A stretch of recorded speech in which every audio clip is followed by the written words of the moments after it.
Welcome, everyone. Thank you to everyone who has joined us, and welcome to today's webinar, Global Population Growth Perspectives from India. This webinar is brought to you by Primary Source, a nonprofit global education organization based in Watertown, Massachusetts, and IREX, a Washington, D.C.-based nonprofit with field offices in 20 countries around the world. We are pleased to have with us Professor Mytheli Sreenivas from Ohio State University and Archana Mankotia, an alumna of the IREX International Leaders in Education program and a social studies teacher in India.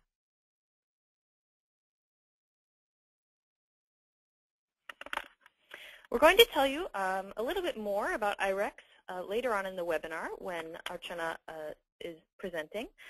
But for now, let me tell you a little bit more about Primary Source. For those of you who are new to Primary Source, I want to welcome you. And those of you who have participated in webinars or courses with us before, welcome back. Primary Source is a 22-year-old nonprofit that educates K-12 teachers about world histories, diverse cultures, and global issues. We offer a growing number of online courses and webinars each year. We also offer an extensive collection of free resource guides and teacher-created classroom activities on a wide variety of global topics and for all grade levels. We also offer face-to-face courses and summer institutes here just outside of Boston, and teachers who participate in our full-length online courses or summer institutes become eligible to travel with us on study tours to places like China and India. To learn more about us and explore our online resources, I invite you to visit our website at www.primarysource.org. And my colleague Lena, who is on the line, has put those into the chat. So you can click on those when you have a moment, and the URLs are there for you, our URL and IREX.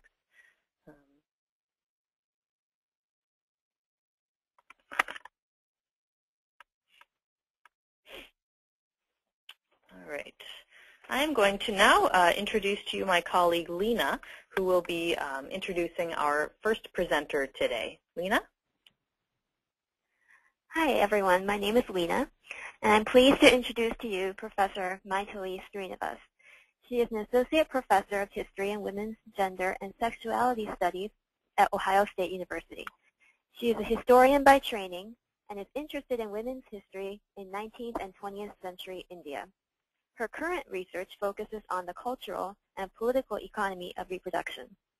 She has also written about the debates on population and overpopulation in colonial and contemporary India, and has conducted research in India, most recently during the 2010 and 2011 academic year. Please join me in welcoming Professor Sreenivas.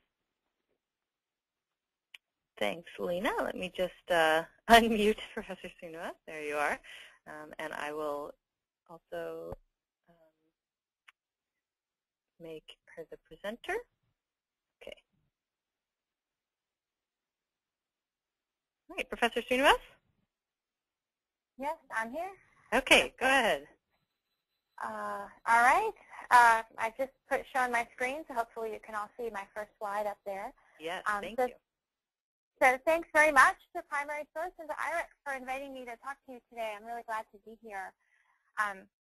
As Lena said, I was trained as a historian, and so I approached the question of population from the perspective of someone who's interested in the history of gender, women's health, and the broader socioeconomic implications of how we conceptualize population as a target of policy intervention. So what I'm interested in is how population as a concept or as an idea shapes or changes how we understand the world around us. Hopefully some of you had a chance to see the short National Geographic video that was sent around about global population reaching 7 billion.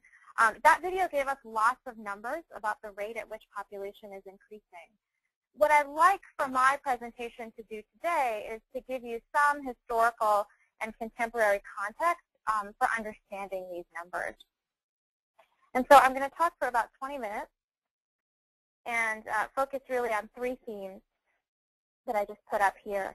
I'm going to start with some numbers myself, the population data, in order to think about what stories do numbers tell? In other words, how do we take these numbers that we just saw in the video or the ones that I'm going to show you and start to construct some meaning about what's going on in India today or globally? Secondly, or my second section, I'm calling the fear of numbers. The 7 billion moments, right, the moment that we live in right now with the 7th billionth person, is just one of a number of moments throughout history when there's been a lot of concern about population growth. And what I'd like to do is try to put this 7 billion moment into a little bit of historical perspective and think about the ways in which people have been concerned about population in the past and how they've responded.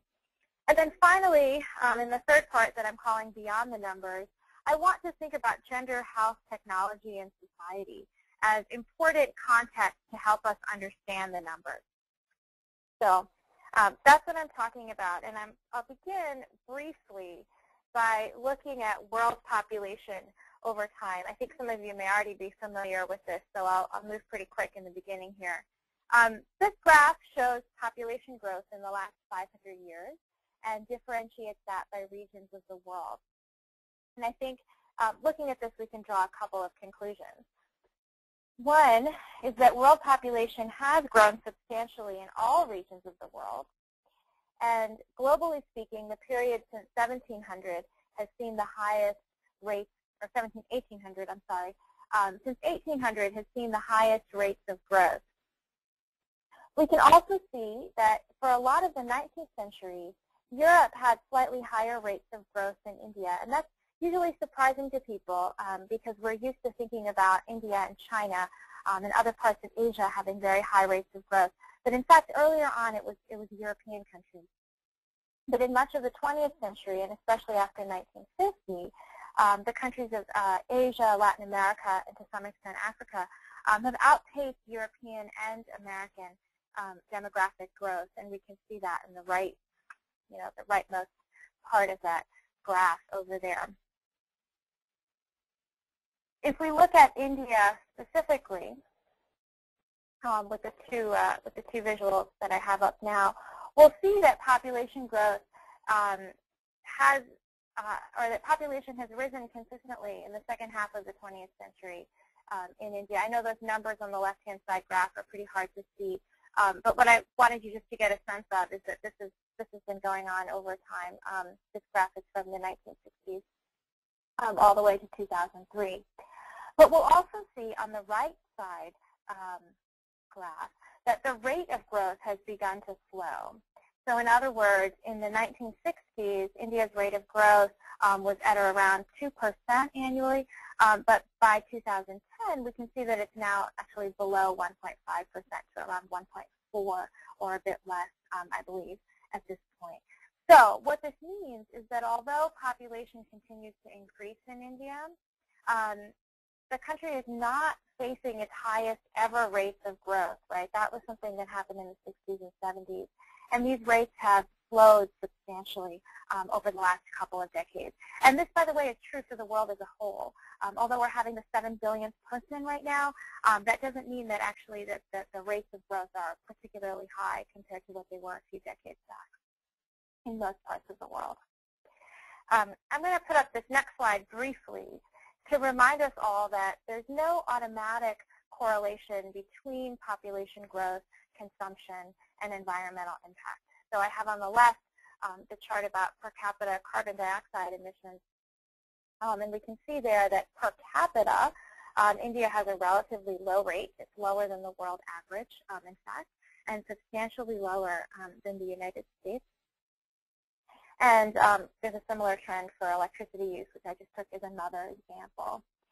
As the Indian economy grows and consumption continues to rise, we can expect to see India's share of global energy use continue to increase. And of course, in absolute numbers, those numbers continue to increase. But it is expected in terms of per capita consumption to remain well below U.S. levels for quite some time. So my point here is simply that adding to population, there's no automatic relationship between that and increases in consumption or how much consumption increases. Okay, I'm almost at the end of my list of numbers. But here, this is a slide to talk about something called demographic transition theory, which demographers have used really since the 1950s to try to explain changes in population size and rate of growth. So for demographers, when talking about the demographic transition, basically kind of categorize human population history into 4 phases, and that's what this graph is trying to illustrate. In the first phase, there are high birth rates and high death rates. So we can think about the historical past before advances in medicine, et cetera, when women had many children, but they also lost many, right? That many also did not survive. And so in that sort of demographic regime, population tends to increase slowly, if at all. You can see that in stage 1 on the left-hand side. After this, if death rates start to fall, demographers argue that eventually birth rates will fall too, but not right away. So there's a time lag. And it's during this time lag that when population grows rapidly, according to demographers. So there's high birth rates, just as before, but low death rates mean that more children survive. We can see this kind of lag in Europe in the 19th and early 20th centuries when population was growing rapidly. But for places like India, this effect was greatest in the 20th century and in the second half of the 20th century the most. Finally, demographers argue, and I'm looking at stages 3 and 4 here on the graph, birth rates begin to fall as well. And this leads to a stabilization of population size, but that's a long process. The theory states further that all societies go through this process, but at different historical times, time periods, and at different rates. So demographic transition theory is the subject of still considerable debate among demographers. And I don't think the theory is particularly good at explaining what causes changes in mortality or fertility rates. It's not very good at telling us why, for example, in 19th century Europe, mortality started to decline and its relationship to the fertility decline. It's also, the concept of demographic transition has also not been very effective in predicting when rates will start to decline in a particular region. So for a couple of decades now, demographers have been saying or hoping that this transition will occur in various parts of the world, and it hasn't always done so. So it's not a good predictor. But I think the theory has been useful in when we try to compare population, fertility, and mortality in various parts of the world. It's a useful way to basically describe what changes are happening, and it gives us a framework in which we can sort of situate changing levels of fertility and mortality. In India, there's also lots of regional variation, and there's current debate right now about to what extent India is part of or in the midst of a demographic transition. So I gave you sort of 2 visuals here. The one on the left is a population density map, which gives you a sense of some variation across the country. And on the right side shows you a variation in fertility rates. And again, I imagine, depending on the size of your monitors, I don't know how well you can see the names of the states.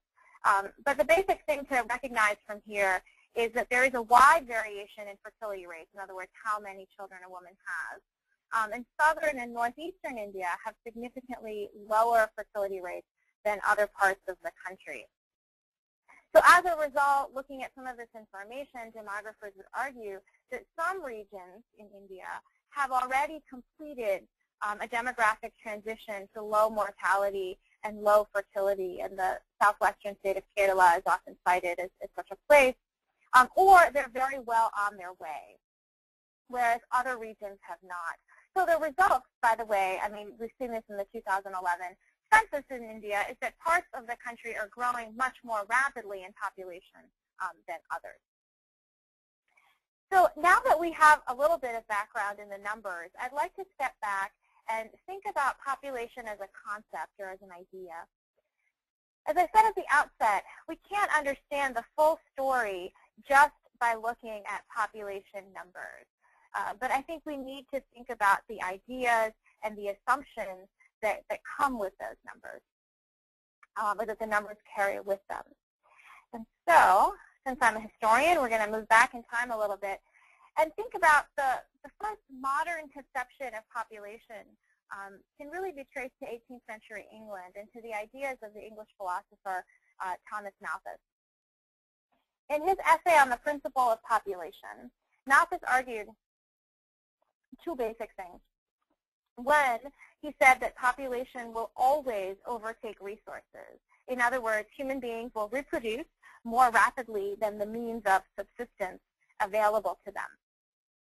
Second, Malthus argued that population has been kept under control via what he called positive checks, which are things that lead to a higher death rate, wars, famines, and so forth, disease, or what he called preventive checks, which led to fewer births. For Malthus, this were things like delaying marriage or abstinence. He was opposed himself personally to contraception. Malthus's ideas circulated pretty freely during the 19th century, but they got a big boost by the early 20th century with the emergence of neo-Malthusianism as an idea. Neo-Malthusians agreed with Malthus's basic premise, which is that human reproduction tends to always overstrip the resources that are available. But they sort of took that basic idea and added a couple of policy prescriptions. One, neo-Malthusians argued that population growth was a primary cause of economic underdevelopment and poverty.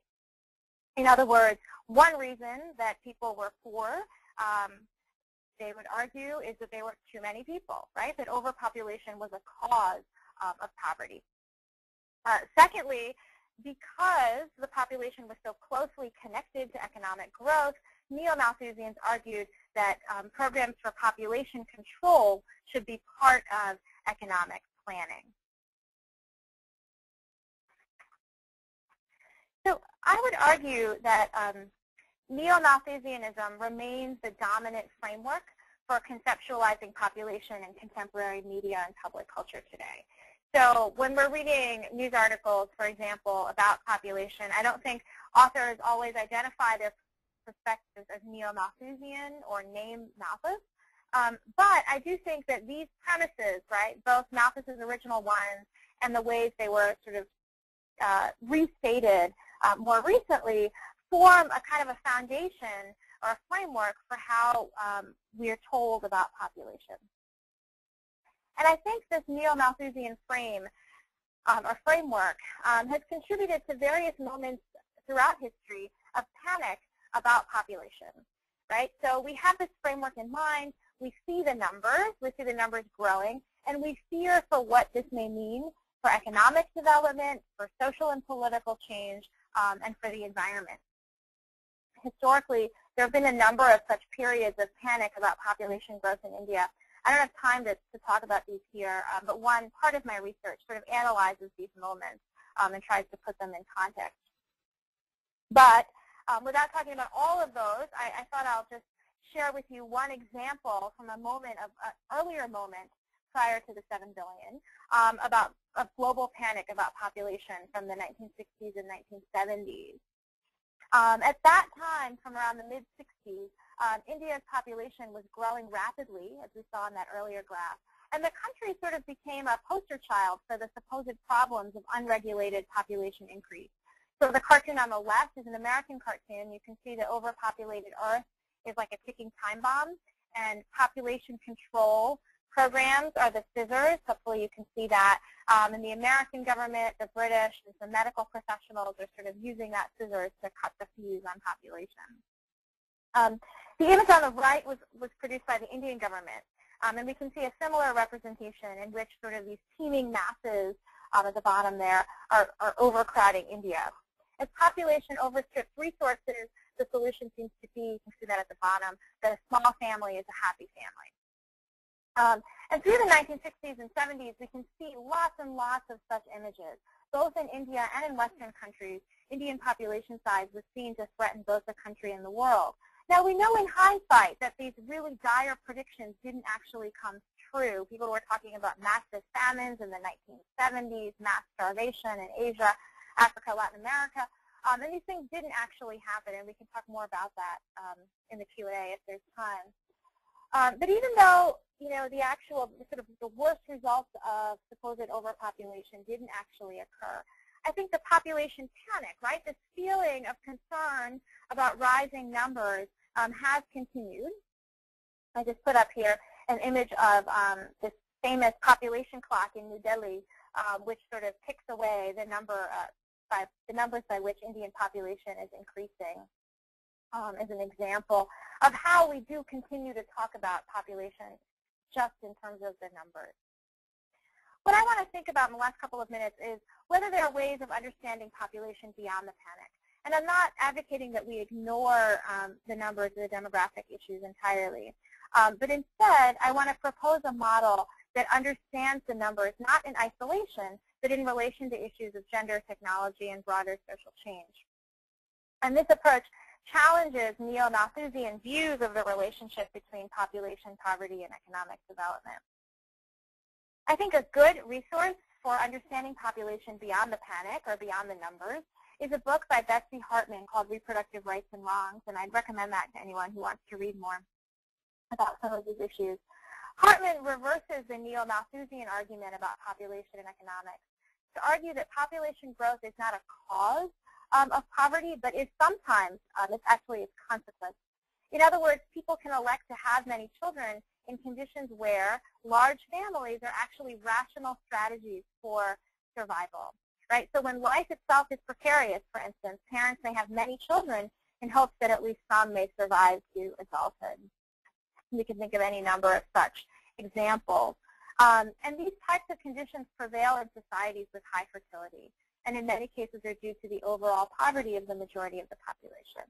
So in other words, poor socioeconomic conditions can sometimes actually encourage larger families. Another point that Hartman makes is that when people perceive a need to have many children, population control programs historically have had very little effect in actually getting them to change these preferences. Hartman has argued instead that instead of reducing the numbers, population control policies, for the most part, have typically sacrificed women's health in the pursuit of population targets.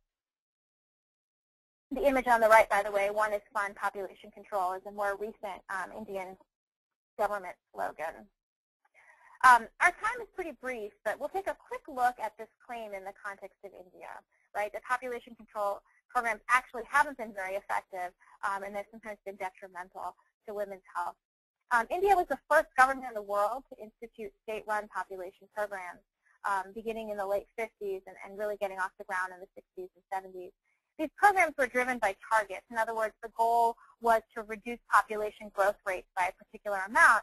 And to that end, various states, cities, and municipalities got sort of targeted goals. You have to reach out to this many people, encourage this many to use contraception or sterilization. In many cases, contraceptive delivery was far in advance of primary health care. And in many cases, this had very negative effects on women. Also, because the primary goal was meeting targets for population reduction, the health impacts on individual women were deemed to be a secondary priority. This was certainly the case in the now notorious program to fit women with IUDs in the 1960s. India and other developing countries became the dumping ground for contraceptives that were problematic and not marketable in the United States at that time. And similar questions about sort of technology and the use of contraceptives have been raised more recently around Norplant and injectable forms of contraceptives. And for those who want to learn more about that, I really recommend this film available on DVD now called Something Like a War, which looks at family planning programs in India from the perspective of women. The Indian government itself finally acknowledged that this target-centered approach to population control was not very effective and has now shifted its focus away from this towards women's reproductive health. I think that's a positive and important shift in India, but based on conversations I had with demographers and activists, it's not clear how significant this shift has actually been in practice in terms of changing policies on the ground. Nevertheless, due to various social and economic changes, parts of India have been witnessing a demographic transition, right? There has been a shift in many cases towards a norm of a smaller family, and we can see that in the last 10 years in the 2011 census. But in some parts of India, especially in the north and west, these shifts have come alongside a very substantial human cost, and this is sort of the last main point I want to make. Some districts in India have some of the most unequal sex ratios in the world, and in many cases that's actually been worsening over time, which is what I want you to see from that left side graph. In other words, fewer girls are being born and survive than boys. This is a population issue that involves numbers for sure, but the numbers can't tell us the full story. For that, we need to understand how gender norms, social and economic conditions, and changing technologies have come together to create communities in which substantially more boys are born and survive than girls. The technological aspect is not really a mystery. Some parents who are seeking to ensure the birth of boys rely on fetal sonograms or amniocentesis to determine the sex of the child. Thanks to feminist organizing efforts, it's currently illegal in India for a health professional to inform a pregnant mother about the child's sex, and you'll see signs like this outside many ultrasound clinics, the sign on the left side, to show that that's illegal. But this law is routinely circumvented in some areas. And so armed with this knowledge, parents now have greater ability to shape how many sons and daughters they plan to have. As parents seek to have a smaller family overall, and at the same time ensure that they have one or two sons, fewer and fewer daughters are allowed to be born. Understanding this is a critical part of understanding population in India. It's not just an issue of absolute numbers, but of how the desire for smaller families, right, actually the process of this demographic transition contributes to a very significant and possibly growing imbalance between boys and girls. And the last image I have there on the right is another government campaign that's seeking to address this imbalance. Given all of this, some scholars have asked how we might develop a better understanding of population and its impact as we go forward into the future. So here are a few final thoughts, and I'd welcome some discussion in the Q&A. I think first we need to understand the relationship between population and economic development, so that population growth is not a straightforward cause of underdevelopment, right, but can actually be its consequence. Secondly, there's a complex relationship between population growth and environmental impact, since the role of consumption is very critical. We've talked about this before. I guess the third piece of this is that population policies historically and in the present impact public health and women's reproductive health, sometimes in negative ways, but have not been very successful in actually reducing population growth.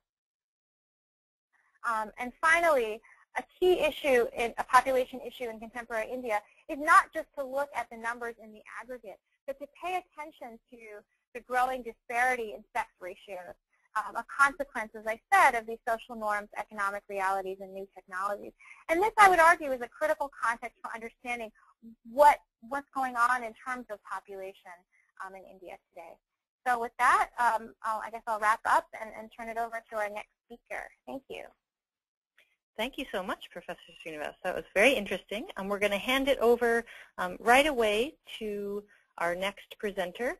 I'm just going to have a brief introduction now of IREX, and I will welcome Susanna Halliday-Miller from IREX to do this next introduction.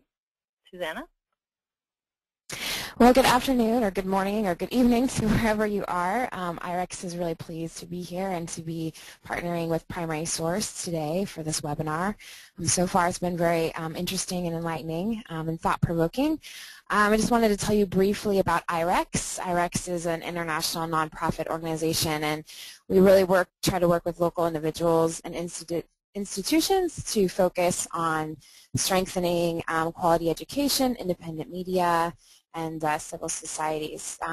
So we were founded in 1968.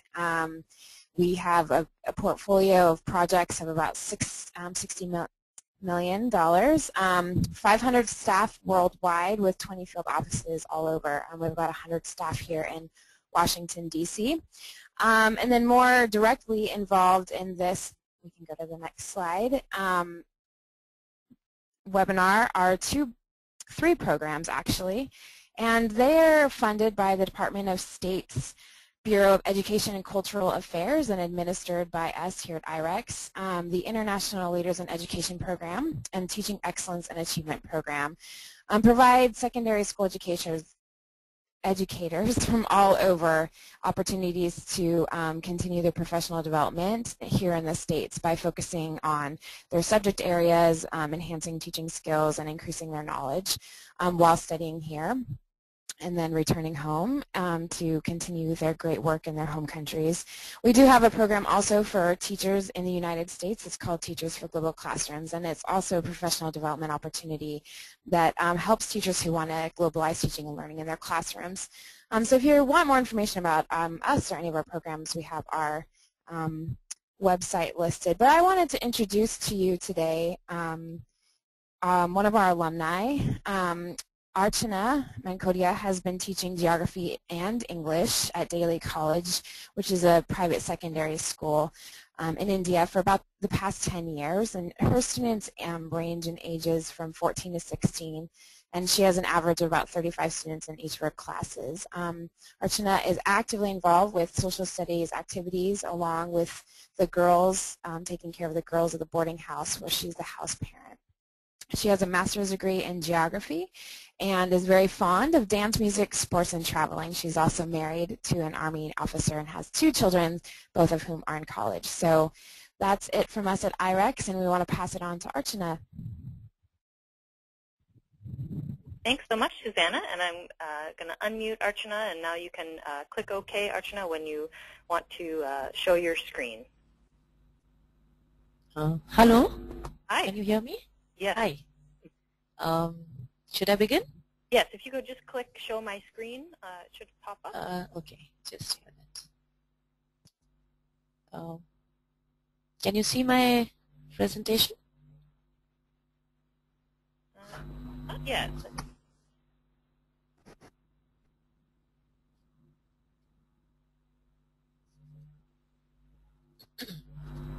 Hello? On your control panel, is there like a play button that says Show My Screen? Can you click on that? Yes, I did that. I pressed the red thing. Mm-hmm. It hasn't come on? Not yet. Does anyone else see it? Let me know if maybe I'm just not seeing it, but let me see. Okay. So The control panel, it came Show My Screen, and then I pressed that red thing, but... All right. There's like a blue play button maybe, a button where it says Show yes, My Screen. Okay, hold on. No one can see you here. There we go. Now? Yes, can that you see works. that now? Yep, and if you could just go full screen with your presentation, then we're ready to go. Yeah. Thanks. Now? Yes, go ahead. Can it be seen now? Okay. Yes. Okay. So hello everyone. First of all, I want to thank the primary source and IREX people for giving me this opportunity to be a part of this webinar, and I'm really quite excited, and it's been so interesting listening to Dr. Sreenivas. So as I was introduced, I'm Archana Mankotia. I'm a teacher. I'm teaching social studies, basically a geography teacher, and so my presentation is, I have based my presentation basically on teaching population geography in the classroom. So my aim is basically to make students discuss, debate, research, or analyze, interpret, and they form their own conclusions. So it's like basically navigating them through to understand the relationships and implications of population data, which, as Dr. Sreenivas also brought out, going beyond the numbers. So the growing world population has many implications for all countries and the world at large. So global population reaching 7 billion mark, and the Indian population reaching almost 1.2 billion. I approached this subject with my students with little trepidation. I wanted them to think. I wanted them to tell me what they think about it. So I first showed them this graph, this which shows the population growth, a general growth pattern from 1951 to 2011, how the population in India has grown steadily, and today we have reached that 1.2 billion mark. So I just put a question to my students. Population in such large numbers, or let's say overpopulation, what do you think? Is it good for our country or bad? There was an immediate overwhelming response in the negative. No, we have a major problem in overpopulation. They all echoed, just look at the number of poor people, the poor living conditions, the poor health quality, unemployment, malnutrition, housing problem, illiteracy, and so on and so forth. I said, let's look up the internet and look at some data to confirm what you're saying. And to our dismay, we found out some of the data which really showed that as per the World Bank 2005 estimate, they were 41.6% below poverty line. The literacy rates is still, there are still about only 74% people who are literate. Infant mortality rate is 30%. Malnutrition is 47% children are undernourished, malnutrition. And despite the crores spent by the government on health, family employment, housing schemes, we still had all these problems. And so I goaded the children to think, why? Why does this happen? Why do you think these problems have come up? Is it because of population? And when they started thinking, it was like, well, when you have more people, you obviously have more mouths to feed. So there is more pressure on the natural resources, which in turn causes poverty, low per capita income, starvation, famines. In short, it results in a chain reaction of problems as the nation grows. So overpopulation is a major burden on the country. This is what my students told me, and that is how we ended our first session. I said, fine, if you think, probably yes, it is a problem. In the next session, I asked my students, let us again surf the net and find out some more economic indicators. Maybe let's say find out about the economic growth rate, the GDP, the gross domestic product, the national income, etc. They were again surprised to find that India's economic growth rate has been tremendous. 92-93 it was 5%, 93-94 it was 6%, 77-78 7%, 8% in 2000-2001 went right up to 9.3% and came down to 7.3%. In short, during the span of population growth, there has been an economic growth also. They also discovered that the per capita income tripled from $423 in 2002-2003 to about $19 in 2010-2011. And further statistical support to show that India had grown in all sectors, such as agriculture, industry, financial. India had the largest numbers of professionals like doctors, lawyers, engineers. In fact, according to a new UN Millennium Development Goals report, as many as 320 million people in India are expected to come out of poverty in the next 4 years. India's poverty rate is also expected to drop to 22% in 2015. It is the 7th largest exporter, 11th largest importer. Now, before I could ask the question, I could ask the students, they were themselves questioning, but how was this possible? That despite the fact that there are such strong indicators to show the problems besieging India, despite the ever-increasing problem, there is still a growth on the economic front. Again, I said, let's look at it in a different way. What do you think? When you have more people, it would also mean that you have more people who will consume more people who will produce more. and you will have more people as workers. So as you have large labor force, it would attract more business. More business because you have a large labor force which is cheap at a low cost. And the labor cost being low, the money which would have been distributed as wages could now be used for the advancement in technology. And even if large population creates shortage of goods and services, it compels the nation to look for new and alternate means to fulfill those demands. This leads to more innovative approaches, which will again be beneficial to the economic growth of the country. So the children felt that yes, the overpopulation does not necessarily have to have a negative fallout.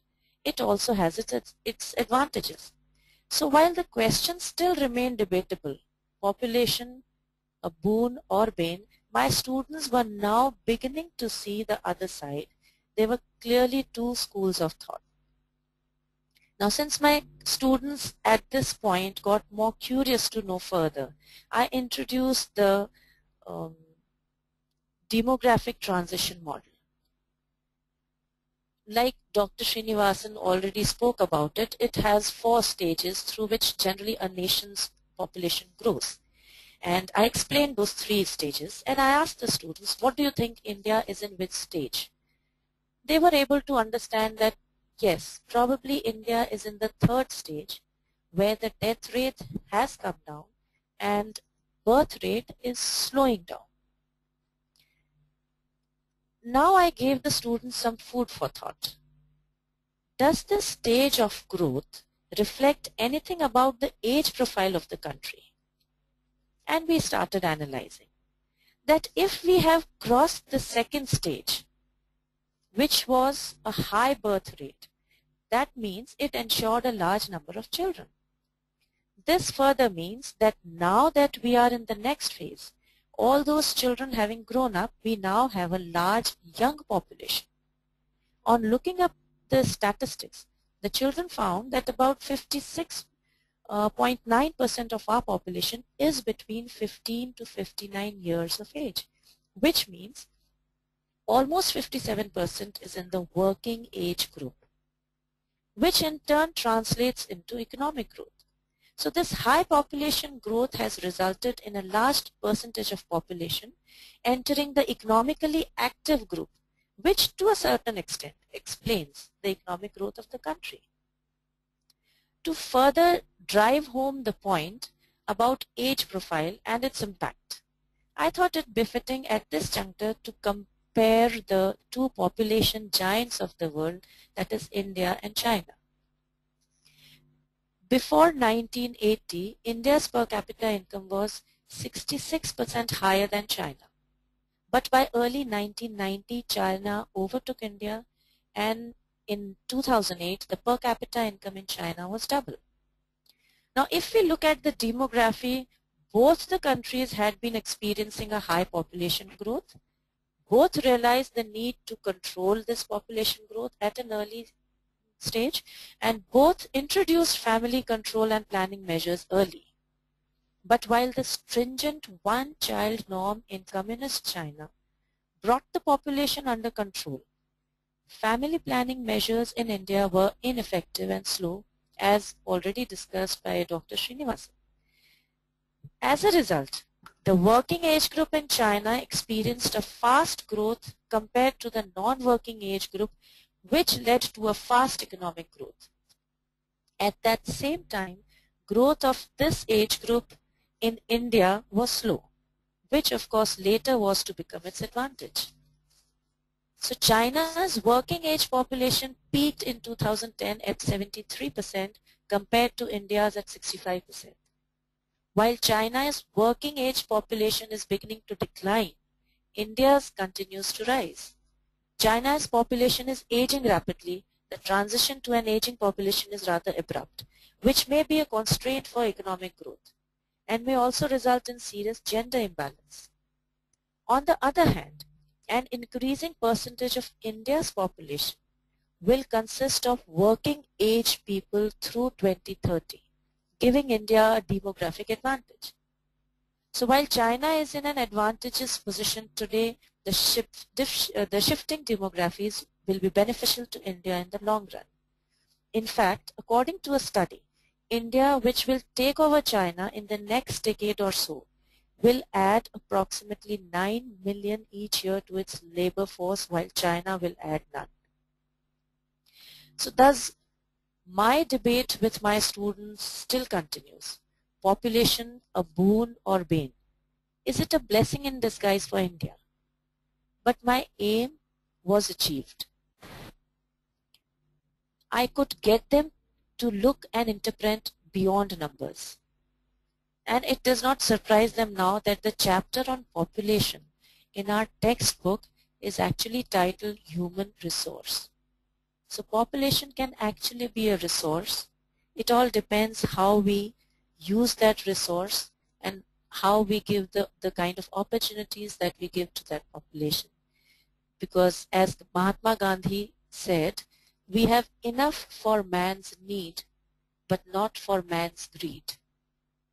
So that is how I finish my presentation, and thank you all so much. Thank you, Archana. That was very interesting. What we're going to do now is transition to some questions. So you have hopefully already found the questions box on your control panel. Excuse me, trying to get the questions slide up here. So what you can do is type your question into the questions box, and I will read them out loud so everyone can hear them. And if you could direct your question to one of our presenters, that would make it easier for me to field those questions. If you'd like to try using your telephone, if you're on the phone, or your computer microphone, raise your hand, and I will unmute you, and you can ask your question that way. But let's get some questions coming through the questions box right now. Let's see. I think we have one that came in from Marcy. It's for Mytheli, so I will unmute you, Professor Sreenivas. And the question is, on one of the graphs you showed that the birth rate started to decline in India, and Marcy's question was related to was birth control the reason why it started to decline? And just adding to that, what are some other examples of population control that have been used in India or other places, and what, if any, methods have been successful? Okay. Well, there's a lot of questions wrapped up in that one question. Yes, I think that birth rates have one reason that birth rates have declined in some places is because of use of contraception. But that's not to suggest that contraception wasn't available before. Through the 1960s, when birth rates were very high, women did have access to contraception, often through these population control programs. So I think what's indicated now is not just the availability, but the fact that women and men have a need or a desire or feel that they want to limit the size of their families, and hopefully at least some of them have the means available to do that. I think, like Dr. Mankotia said as well, I think that it's hard to know what has been effective in reducing population size, in the sense that I think targeted population control policies tend not to have worked in India. And I would throw out there that although China is put forward as an example of a place where population control measures by the government have been more effective, and I think that's certainly true, demographers who work on China would suggest that actually it's not necessarily just the programs that have done the work, but people's own desires or needs to have fewer children. And I think that's true in India as well. I think the circumstances where in societies where people feel they need to have more children for security, I think it's changing in India, so that more and more people feel actually that having fewer children can contribute more to their economic security. I think social norms about large families are starting to change. So this is really kind of an organic change that comes from the majority of ordinary people, as opposed to sort of top-down programs that are imposed either by the government or by international agencies as they have been in the past. Thanks so much. We've had another question come in. This one I'm going to direct to Archana. The question is from Lori, and she says, I wonder if your students advocate for specific solutions to the growing population, and especially she wants to know, what do they think of China's one-child policy? Hello. Hi, go ahead. Yes, my students, in fact, very interesting, because this is something I discussed with my students about one-child norm. My students, most of them were totally against it.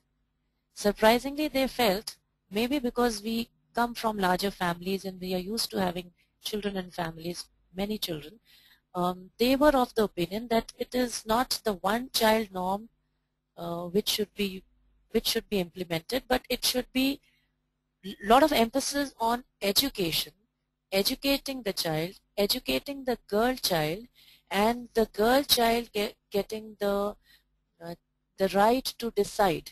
She should have the right to decide to have the children, not to have children, how many children.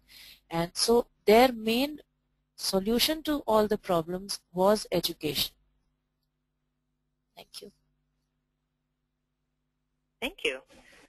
I'm going to go back to Dr. Sreenivas. There was a question that came in about how or if religion has an impact on population and reproduction. I guess in the general sense that insofar as religion shapes people's worldviews, perhaps that would have some impact on how big of a family they'd want to have. But more specifically, there has not been sort of organized, institutionalized religious opposition to contraception, as in the case of, I mean, I think the only such organized force that would be operating in India today would be the Catholic Church, which, you know, you may be already familiar with, sort of the Catholic Church's efforts to oppose forms of what they call artificial contraception, et cetera. But I think in the Indian case, religion has played a relatively small role.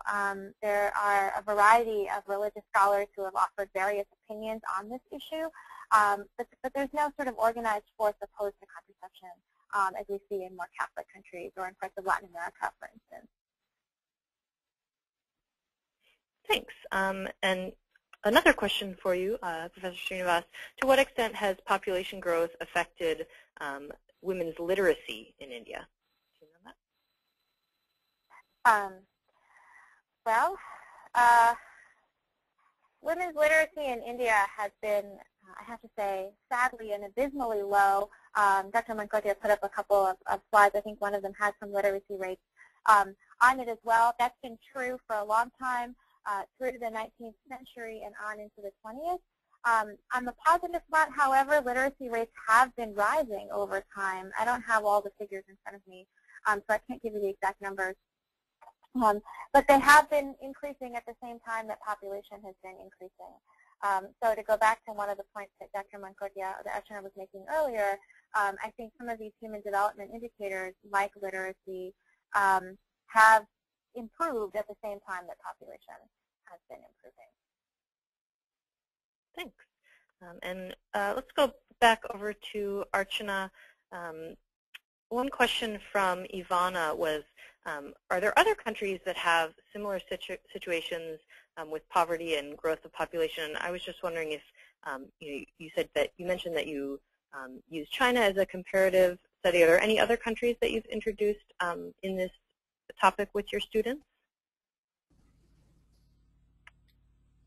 Not in detail, but yes, I did speak in short about, I just gave few nuggets of information about other countries. Like, for example, I was trying to drive home the point that the numbers do not give the real picture.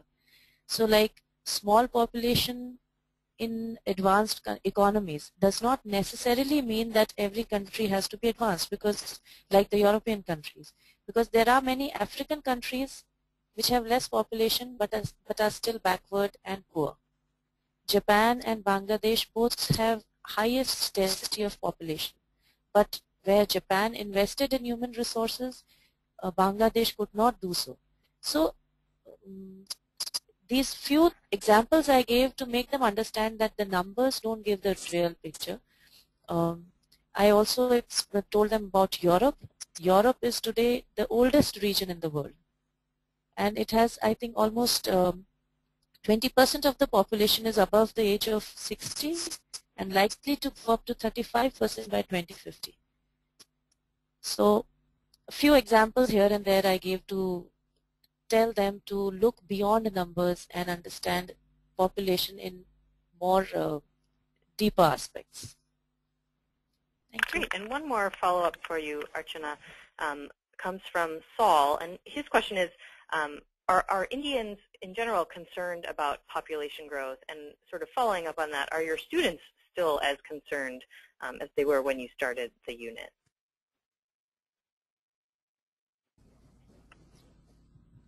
Interestingly, yes, they are. They were quite concerned. And like again and again, whenever I had this conversation with them, mainly it was revolving around education, and they actually what they feel why people have more children in India. Basically, it's basically poverty which drives them to have more children. Poor people feel if they have more children, there'll be more people to work on the fields, because mainly it's an agrarian society. So more people to work on their fields. So that is the reason to have more children. However, now that the education is spreading, and especially more and more emphasis on the education, free education for the girl child, a lot of incentives are being given to the families to have the girls educated. Like if the girl is educated till grade 8, they are given 10,000 rupees. If she is educated till 12, then she is given a cycle and some more money. So at every stage, the moment they are being given incentives so that the girl child gets educated. And that, I think, is one of the reasons why families are, now people are thinking of at least less number of children, because it's the woman who's getting empowered. Great, thank you.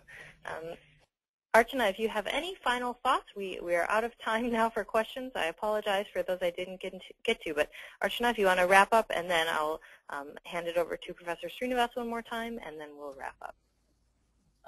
Thank you. Before I wrap up, I just want to thank everybody who's been listening and asking questions, and everyone, thank you so much. I think I would repeat myself saying that it was when I started teaching the students, I thought population was the most boring topic, and even my students felt that. But as we progressed, I found it more and more interesting, and we did a lot of other little exercises like drawing the graphs and then studying it and then how it is going. So then it became a little more interesting, and now as I worked on this presentation, I got even more interested, and I think it is very, very interesting to study how demography is not just numbers, but it is much more than that. And I strongly feel that overpopulation is not a problem. It is more of a blessing in disguise, at least for India. Thank you. Thank you. Professor Sreenivas? Oh, okay. I just realized I was unmuted. Sorry. That's okay. Yeah, so thank you to the organizers and to all the participants.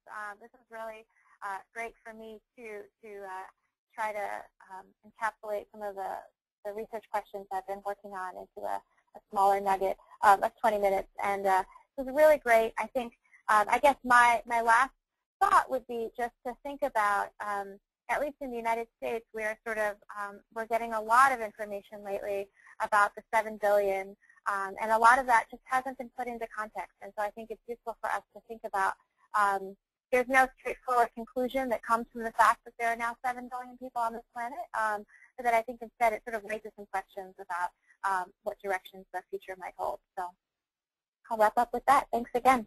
Thank you. All right, I want to thank both of our presenters today and everyone who came on the line. And I'll just continue with a wrap-up. Lena is going to share a few resources that she's compiled together for you today. Lena? Thank you again, Professor Sreenivas and Archana, and to everyone for an engaging Q&A. If you'd like to continue learning more about population growth, here are a few resources. So the video that you saw from National Geographic also has a bunch of charts, maps, graphics, and articles relating to population. So please check that out. They're all very engaging. And I also wanted to introduce you to a nonprofit organization called Population Connection, which is dedicated to educating about population. And their website has a number of classroom-friendly activities and resources for teachers. They also developed the World of 7 Billion website with more teacher resources and activities for middle and high school students. They also have a visually appealing wall chart that includes a population timeline as well as charts and graphs that show human population trends and their impacts on natural resources, environmental quality, and human well-being. And you can order this wall chart online. Thanks, Lena. And another resource that many of you might find interesting are Primary Source's online courses about China. These 10-week, 8-session courses are designed explicitly for educators and combine rigorous content with practical teaching strategies and resources for your classroom. We have The Enduring Legacy of Ancient China, which explores the emergence of China's earliest civilizations to the end of the dynastic phase in 1911. While the Changing China course examines the period from the Qing dynasty and the decline of dynastic China to the present day. We have space left in our spring courses, which begin on January 18th. So I'd encourage all educators to check out our website, primarysource.org/online courses, for more information and to register. I also wanted to remind you about the applications. This is for U.S. teachers only. Applications for IREX's Teachers for Global Classrooms program are now available. This is a program of the U.S. Department of State's Bureau of Educational and Cultural Affairs, and it's administered by IREX. And as I said, it's for U.S. middle and high school teachers, and you can learn more by going to their website at irex.org/TGC. And finally, I want to invite you all to stay in touch with Primary Source at www.primarysource.org and with IREX at www.irex.org. We are both on Facebook and Twitter, so please stay in touch with us. Lena has put all of the links that you need in the chat box, and we look forward to seeing you again soon. Thank you again to our presenters, Professor Sreenivas and Mrs. Mankotia, and to all of our participants today. It's been great to have your questions and to hear where you're coming from. A recording of this webinar will be made available very soon. Check your email for that, and feel free to share it with your colleagues, and we hope to see you again soon. Thank you.